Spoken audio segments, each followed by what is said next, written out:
Selamat pagi saudara-saudariku. Hari ini Selasa 7 Maret 2023. Bacaan pertama diambil dari Nubuat Nabi Yesaya dan bacaan Injil diambil dari Injil Matius.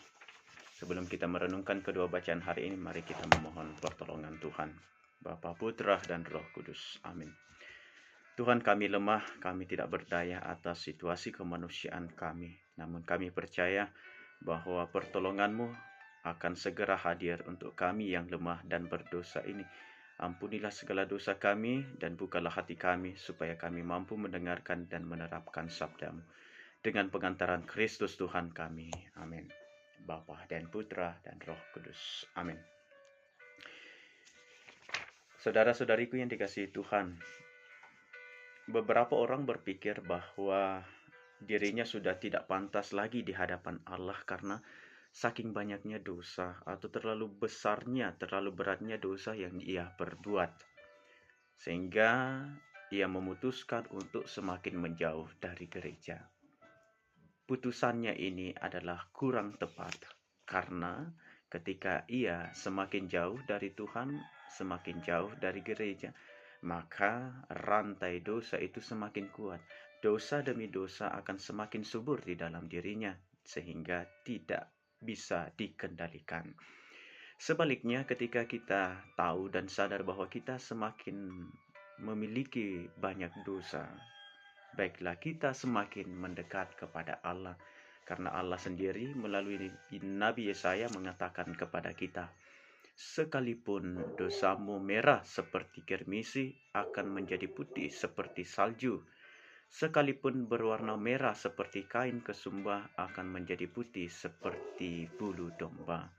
Maka segeralah bertobat, segeralah berbalik, berusahalah belajar berbuat baik dan keadilan. Karena Allah kita akan segera mengampuni kita. Bila kita turut padanya, maka kita akan memperoleh hidup. Sementara bila kita memberontak terhadapnya, maka kebinasaanlah yang kita dapatkan. Allah mengatakan demikian, jika kamu menurut dan mau mendengar, maka kamu akan memakan hasil yang baik dari negeri ini.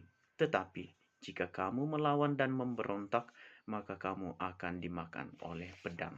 Maka segeralah bertobat, karena Allah akan mengampuni segala dosa-dosa kita bila kita sadar dan tahu dan mau bertekad bulat untuk segera berbalik, untuk segera bertobat dari perilaku kita yang lama.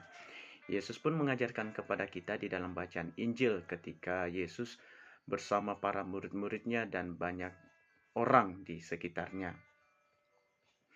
Dia mengatakan demikian, ahli-ahli Taurat dan orang-orang Farisi telah menduduki kursi Musa. Sebab itu turutilah dan lakukanlah segala sesuatu yang mereka ajarkan kepadamu. Tetapi janganlah kamu turuti perbuatan mereka, karena mereka mengajarkan tetapi tidak melakukannya. Maka saudara-saudariku, turutilah perkataan-perkataan yang disabdakan oleh Allah sendiri. Ya, berhadapan dengan orang Farisi kemudian ahli-ahli Taurat, Yesus mengajarkan bahwa turuti perkataannya tetapi jangan tindakannya, karena mereka mengajarkan tetapi tidak melakukan apa yang ia ajarkan sendiri.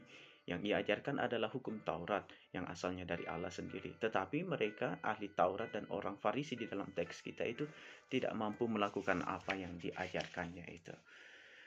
Maka saudara-saudariku, dua bacaan hari ini mengajarkan kepada kita, mari jika kita sadar dan tahu, dan dari hari ke hari segeralah bertobat, mendekatkan diri kepada Allah, karena Allah adalah sumber kerahiman dan belas kasih Allah, sehingga pada akhirnya kita memperoleh kehidupan. Tuhan Yesus memberkati kita. Amin. Bapa dan Putra dan Roh Kudus. Amin. Terima kasih Tuhan untuk sabdamu yang baru saja kami renungkan. Semoga sabdamu ini membawa kami kepada terang ilahimu, bahwa Engkau betul-betul mengampuni, betul-betul mengasihani mereka yang datang bertobat kepadamu. Tuhan, kami serahkan seluruh hidup kami, diri kami hari ini kepada kehendak-Mu. Demi Kristus Tuhan dan pengantara kami. Amin. Bapa dan Putra dan Roh Kudus.